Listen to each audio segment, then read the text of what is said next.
sur le terrain, tu n'as pas le temps de t'ennuyer, affirma-t-il. Les yeux brillants. Et puis, tu sais, un représentant itinérant. Cela se bat en permanence contre les préjugés et autres poncifs sur la province. Nous avons une mission sociale au-delà de la simple vente. Je ne m'ennuie pas une seconde. C'est passionnant d'être accoudé à un comptoir, avec une vue panoramique sur les gens qui discutent. Cela donne des idées. Cela enrichit humainement. Je fais des rencontres avec des gens dont vous ne soupçonnez même pas l'existence. Cette philosophie de vie, bien que raillée doucement par Hervé qui considérait ces contrées comme immensément vides, forçait le respect. Simon trouvait de la beauté dans la simplicité et une véritable richesse dans l'observation de ses semblables. Une leçon d'humilité qui résonnait doucement dans l'esprit de ses collaborateurs. Le lendemain, un vent de panique légère souffla sur le département. L'équipe de football de l'entreprise devait affronter la redoutable 10e division lors d'un match décisif pour le maintien en 3e division corporative. Jean-Claude, fervent supporter et organisateur dans l'âme, tentait de motiver les troupes. Le problème majeur résidait dans l'absence soudaine de leur gardien de but. La perspective de perdre le budget alloué au football et les repas conviviaux d'après-match plongeait Jean-Claude dans un désespoir comique. Les discussions s'enchaînèrent, mêlant stratégie sportive, conseils diététiques sur l'importance des sucres lents, et débats sur les bienfaits d'une hydratation à base de 2 litres d'eau minimum. Finalement, grâce à l'esprit d'équipe et à une bonne dose d'humour, une solution fut trouvée, rappelant à tous que l'important n'était pas tant la victoire, mais le plaisir de partager un moment ensemble, sur le terrain comme en dehors, quitte à enfiler des gants inadaptés pour défendre les couleurs de la société. La vie de bureau, c'était aussi ces moments suspendus, comme cette nuit où Jean-Claude, travaillant exceptionnellement tard, croisa le chemin d'un nouveau gardien de sécurité un peu trop zélé. Le quiproquo fut total. Le jeune agent, nerveux pour sa première garde, appliqua le règlement à la lettre, demandant le numéro de badge, l'identité complète, et même le prénom des parents de Jean-Claude. Avec sa bonhomie naturelle, ce dernier finit par désamorcer la situation, transformant une confrontation tendue en un échange courtois et compréhensif. Ce fut une belle démonstration de la façon dont la patience et le dialogue peuvent surmonter les incomprehensions. Le fil des jours amena son lot de questionnements sur les relations humaines au sein de la hiérarchie. Jeanne et Hervé observaient parfois avec circonspection les interactions entre Carole, la responsable stricte, et Maëva, la secrétaire dévouée. Les mots choisis, le ton employé pour demander un simple dossier ou un café, soulevaient des interrogations sur le respect mutuel et le bien-être au travail. Cependant, au lieu de sombrer dans le conflit ouvert, ces situations devenaient des occasions d'apprendre et de s'améliorer. L'entreprise cherchait constamment son équilibre, rappelant que chaque individu, qu'il soit au sommet de la hiérarchie ou à la base, méritait considération et bienveillance. L'évolution des carrières apportait aussi des changements amusants, comme lorsque Jean-Claude hérita d'un nouveau bureau majestueux. Fièrement, il le décrivait comme étant aussi vaste que l'île de Ré, cherchant l'approbation et l'admiration de ses pairs. Hervé, pragmatique et taquin, le poussait à être plus précis. 26 mètres carrés, était-ce suffisant pour y installer un canapé, une table de billard, ou même un camping-car? Ces exagérations joyeuses témoignaient de la fierté puérile mais touchante d'un homme qui voyait dans ce grand bureau la reconnaissance de ses 15 années de dévouement à l'entreprise. Parfois, les discussions prenaient une tournure plus philosophique, s'éloignant des préoccupations matérielles. Lors d'une pause, le sujet du voyage dans le temps fut abordé. Si l'on possédait une machine à remonter le temps, que ferait-on?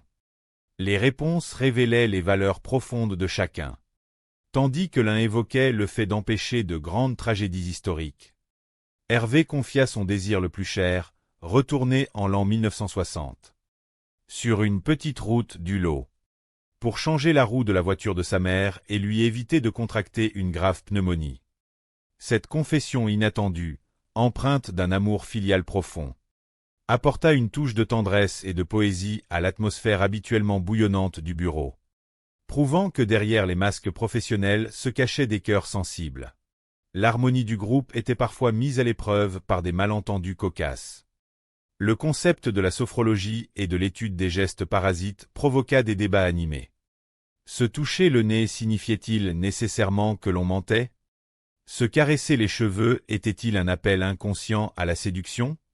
Ces théories, bien que parfois tirées par les cheveux, incitaient les collègues à s'observer avec une attention nouvelle et amusée, renforçant finalement leur lien à travers le rire. De même, les préparatifs pour le séminaire annuel engendraient des situations burlesques, notamment lorsqu'il fallut partager les chambres. Les petites habitudes de chacun, comme l'utilisation obsessionnelle de crèmes restructurantes et de masques au concombre pour préserver la jeunesse, devenaient des sujets de plaisanteries affectueuses, illustrant la charmante complexité de la cohabitation. Le début de la semaine suivante fut marqué par l'arrivée retentissante de Jean-Claude, visiblement épuisé après un week-end prolongé. Ces récits rocambolesques d'une nuit passée à contempler les étoiles depuis un trottoir, qu'il décrivait comme une révélation quasi spirituelle, déclenchèrent l'hilarité générale. L'indulgence de l'équipe face à ces excès témoignait d'une solidarité infaillible, chacun veillant sur l'autre avec une affection bourrue. L'esprit de camaraderie fut mis en lumière lors d'un quiproquo financier. Des dettes croisées de 500 francs circulaient entre Sylvain, Jean-Claude, Jeanne et Hervé. Plutôt que de créer des tensions, ce ballet monétaire se transforma en un jeu de pistes humoristiques, démontrant que la confiance et l'honnêteté prévalaient toujours au sein de leur petite communauté. Sylvain finit par récupérer son argent, non sans avoir partagé quelques éclats de rire sur la radinerie légendaire de certains. L'entreprise, soucieuse de son image et de ses valeurs, décida d'aborder la question de l'intégration et de la diversité. Hervé, toujours prompt à lancer de grandes idées humanistes, proposa d'embaucher des personnes porteuses de handicap. L'initiative fut saluée par la direction, bien que la mise en pratique se révéla pleine de maladresse comique. Lors de l'arrivée du nouveau collaborateur, nommé Xavier, chacun chercha à lui offrir le meilleur accueil, illustrant une volonté sincère, bien que parfois maladroite, de bien faire. L'important résidait dans l'ouverture d'esprit et l'acceptation de la différence. Des valeurs qui faisaient grandir l'équipe. Les journées s'écoulaient, rythmées par les petites préoccupations quotidiennes. La visite médicale annuelle suscita son lot d'appréhension. Les femmes discutaient avec une anxiété palpable des examens de prévention, se rassurant mutuellement face à la peur de la maladie. De leur côté, les hommes, et particulièrement Hervé, exprimaient leur terreur irrationnelle face aux examens de la prostate, provoquant des scènes d'une drôlerie irrésistible. Ces moments de vulnérabilité partagés renforçaient le sentiment d'appartenir à une grande famille où l'on pouvait exprimer ses craintes sans jugement.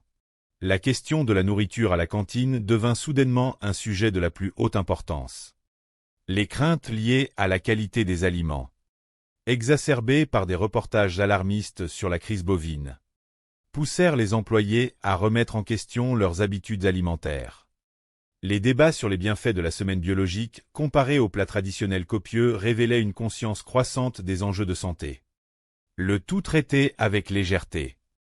Même la machine à café, cœur névralgique du bureau, fit l'objet d'une enquête humoristique sur la provenance de ces grains, rappelant que la prudence est mère de sûreté, sans pour autant céder à la paranoïa.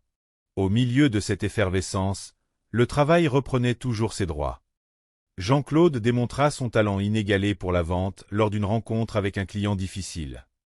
En usant de psychologie, d'empathie et d'une bonne dose d'ingéniosité, il parvint à conclure une vente impressionnante de 5 machines pour une durée de 48 mois.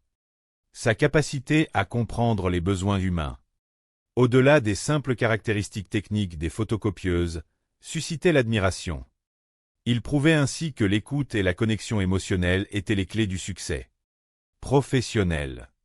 L'art et la culture finirent par s'inviter dans les couloirs de la société, sous l'impulsion du comité d'entreprise. L'exposition